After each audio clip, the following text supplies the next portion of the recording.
వికారాబాద్ జిల్లా తాండూరులో ఘరానా మోసానికి పాల్పడ్డారు ఇద్దరు వ్యక్తులు. ఏసీబీ అధికారులమంటూ ఎంపీడీఓ అధికారిని బురిడి కొట్టించి 5 లక్షలను కాజేశారు కేటగాళ్లు. సిద్దిపేట జిల్లా కేంద్రంలోని ఎంపీడీఓగా పనిచేస్తున్న బండి లక్ష్మప్పకు గత నెల 18న ఏసీబీ అధికారులమంటూ ఫోన్ చేసి 5 లక్షలు డిమాండ్ చేశారు. డబ్బులు ఇవ్వకుంటే కేసులు బుక్ చేస్తామని బెదిరించారు. దీంతో భయపడిన Lakshmappa phone pay, Google pay ద్వారా దుండగులకు డబ్బులు ట్రాన్స్ఫర్ చేశారు. ఆ తర్వాత మోసపోయారని గ్రహించి పోలీసులను ఆశ్రయించాడు బాధితుడు. కేసు నమోదు చేసుకుని ఛాలెంజ్ గా తీసుకున్న పోలీసులు మోసానికి పాల్పడ్డ నిందితులు తరుణ్ గౌడ్, ముజాహిద్ పాషాలను అరెస్ట్ చేశారు. వారి దగ్గర నుంచి ₹1,00,000, 2 సెల్ ఫోన్లను స్వాధీనం చేసుకుని నిందితులను రిమాండ్కు తరలించినట్టు తెలిపారు డీఎస్పీ బాలకృష్ణారెడ్డి.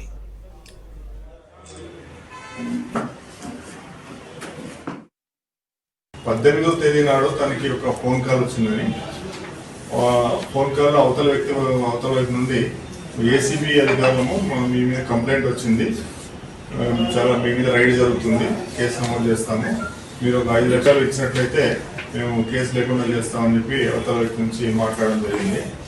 అందుకు ఈ వ్యక్తి ఫిర్యాదుదారుడు లక్ష్మప్ప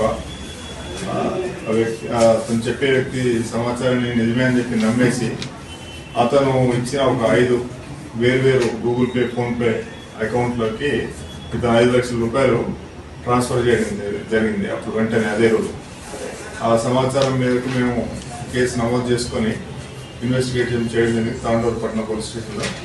దీని మీద విచారణలో భాగంగా ఈ డిఫరెంట్ బ్యాంక్ అకౌంట్స్ అన్ని కూడా కర్ణాటక రాష్ట్రంలోని చిక్బళ్ళాపూర్ అండ్ వేరు ప్రాంతాల్లో ఉందని చెప్పి గ్రహించి అక్కడికి ఆ అకౌంట్ హోల్డర్స్ని కూడా మనం విచారించి చివరికి ఈ రోజు నాడు ఇద్దరు నేరస్తులు, దానికి సంబంధించిన ఇద్దరు తరుణ్ గౌడ్ అండ్ ముజాహిద్ పాషా అని